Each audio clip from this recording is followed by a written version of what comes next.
ಬಹಳ ವರ್ಷಗಳಿಂದಲೂ ಎಲ್ಲೆಲ್ಲೂ ಕೇಳಿ ಬರುವ ಒಂದೇ ಒಂದು ವಿಷಯ, ಅದೇನೆಂದರೆ ಮುಸ್ಲಿಂ ಜನಾಂಗದ ಬಗ್ಗೆ, ಅದುವೇ ಲವ್ ಜಿಹಾದ್.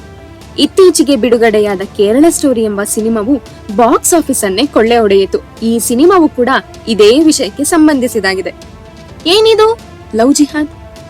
ಮುಸ್ಲಿಂ ಯುವಕರು ಹಿಂದೂ ಯುವತಿಯರನ್ನು ಪ್ರೇಮಿಸಿ ಮದುವೆಯಾಗಿ ಆ ಹಿಂದೂ ಯುವತಿಯರನ್ನು ತಮ್ಮ ಮುಸ್ಲಿಂ ಧರ್ಮಕ್ಕೆ ಮತಾಂತರಿಸುತ್ತಾರೆಂದು, ಅದಕ್ಕೆ ಒಪ್ಪದ ಯುವತಿಯರನ್ನು ಹಿಂಸಿಸುತ್ತಾರೆಂದು, ಆ ಹಿಂಸೆಯನ್ನು ತಾಳದ ಯುವತಿಯರು ಅವರಿಂದ ವಿಚ್ಛೇದನವನ್ನು ಪಡೆದು ಮರಳಿ ಹಿಂದೂ ಧರ್ಮಕ್ಕೆ ವಲಸೆ ಬರುತ್ತಾರೆಂದು, ಆ ರೀತಿ ಬಂದ ಯುವತಿಯರು ಕಾನೂನಿನ ಮುಂದೆ ಹಾಗೂ ಸಾಮಾಜಿಕ ಜಾಲತಾಣಗಳಲ್ಲಿ ತಮ್ಮ ನೋವನ್ನು ಹಂಚಿಕೊಂಡಿದ್ದಾರೆಂದು ಹೇಳಿಕೆಗಳಿವೆ.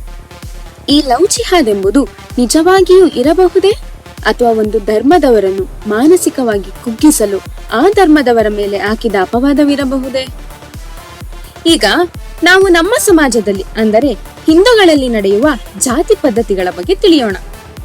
ಒಂದು ವೇಳೆ ಹಿಂದೂಗಳಲ್ಲಿ ಯಾವುದೇ ಜಾತಿಗೆ ಸೇರಿದ ಒಬ್ಬ ಹುಡುಗನು ಒಂದು ಮುಸ್ಲಿಂ ಅಥವಾ ಕ್ರಿಶ್ಚಿಯನ್ ಧರ್ಮಕ್ಕೆ ಸೇರಿದ ಯುವತಿಯನ್ನು ಮದುವೆಯಾಗಿ ತನ್ನ ಮನೆಗೆ ಕರೆದುಕೊಂಡು ಬಂದರೆ, ಜಾತಿಯನ್ನು ಬಿಟ್ಟುಕೊಡದ ಆ ಹುಡುಗನ ಪಾಲಕರು ಮಗನ ಇಷ್ಟಕ್ಕೆ ವಿರೋಧ ಹೋಗದೆ ಆ ಯುವತಿಯನ್ನು ಮನೆ ತುಂಬಿಸಿಕೊಂಡು ಆ ಯುವತಿಗೆ ತಮ್ಮ ಧರ್ಮದ ಹೆಸರು ಅಂದರೆ ಸೀತಾ ಅಥವಾ ಲಕ್ಷ್ಮಿ ಇನ್ನಿತರೆ ಯಾವುದಾದರೊಂದು ಹೆಸರಿಟ್ಟು ತಮ್ಮ ಧರ್ಮಕ್ಕೆ ಸೇರಿಸಿಕೊಳ್ಳುತ್ತಾರೆ. ತದನಂತರ ಆ ಯುವತಿಯು ತನ್ನ ಮೂಲ ಧರ್ಮದ ಸಂಪ್ರದಾಯವನ್ನು ಅನುಸರಿಸಲು ಪ್ರಯತ್ನಿಸಿದರೆ, ಅಂದರೆ ಆ ಯುವತಿ ಮನೆಯಲ್ಲಿ ನಮಾಜ್ ಮಾಡಲು ಪ್ರಾರಂಭಿಸಿದರೆ ಅಥವಾ ಆ ಯುವತಿಯು ಚರ್ಚಿಗೆ ಪ್ರೇಯರ್ ಹೋಗಲು ಪ್ರಾರಂಭಿಸಿದರೆ, ಆ ಹಿಂದೂ ಕುಟುಂಬದವರು ಯುವತಿಯು ನಮಾಜ್ ಮಾಡುವುದನ್ನು ಅಥವಾ ಪ್ರೇಯರ್ ಮಾಡಲು ಚರ್ಚಿಗೆ ಹೋಗುವುದನ್ನು ವಿರೋಧಿಸುತ್ತಾರೆ. ಅದೇ ರೀತಿ ಈ ಯುವತಿಗೆ ಸರಿಯಾಗಿ ಆ ವಿಷಯದ ಬಗ್ಗೆ ಸೂಕ್ಷ್ಮವಾಗಿ ತಿಳಿ ಹೇಳಲು ಪ್ರಯತ್ನಿಸುತ್ತಾರೆ. ಯಾಕೆಂದರೆ ತಾವು ತಮ್ಮ ಸಮಾಜದ ಮುಂದೆ ತಲೆ ತಗ್ಗಿಸಬಾರದೆಂದು ಅವರ ಅಭಿಪ್ರಾಯ. ಅವರ ಸಂಬಂಧಿಕರು ಯಾರಾದರೂ ನಿಮ್ಮ ಮನೆ ಸೊಸೆ ನಮಾಜ್ ಮಾಡುವಳು ಅಥವಾ ನಿಮ್ಮ ಮನೆಯ ಸೊಸೆ ಪ್ರೇಯರ್ ಮಾಡಲು ಚರ್ಚಿಗೆ ಹೋಗುತ್ತಾಳೆ ಎಂದು ಮಾತನಾಡಿಕೊಂಡರೆ ಹೇಗೆ ಎಂದು ಆ ಕುಟುಂಬದವರು ಸಂಕಟ ಪಡುವರು. ಆದ್ದರಿಂದ ಆ ಹಿಂದೂ ಕುಟುಂಬದವರು ತಮ್ಮ ಮಗ ಪ್ರೇಮಿಸಿ ಬೇರೆ ಜಾತಿ ಯುವತಿಯನ್ನು ಮದುವೆ ಮಾಡಿಕೊಂಡು ಬಂದರೆ ಮಗನ ಮನಸ್ಸು ನೋಯಿಸಬಾರದೆಂದು ಆ ಯುವತಿಯನ್ನು ತಮ್ಮ ಸೊಸೆ ಎಂದು ಸ್ವೀಕರಿಸಿ ಆ ಯುವತಿಯು ತಮ್ಮ ಸಂಪ್ರದಾಯಕ್ಕೆ ಹೊಂದಿಕೊಳ್ಳಬೇಕೆಂದು ಬಯಸುತ್ತಾರೆ.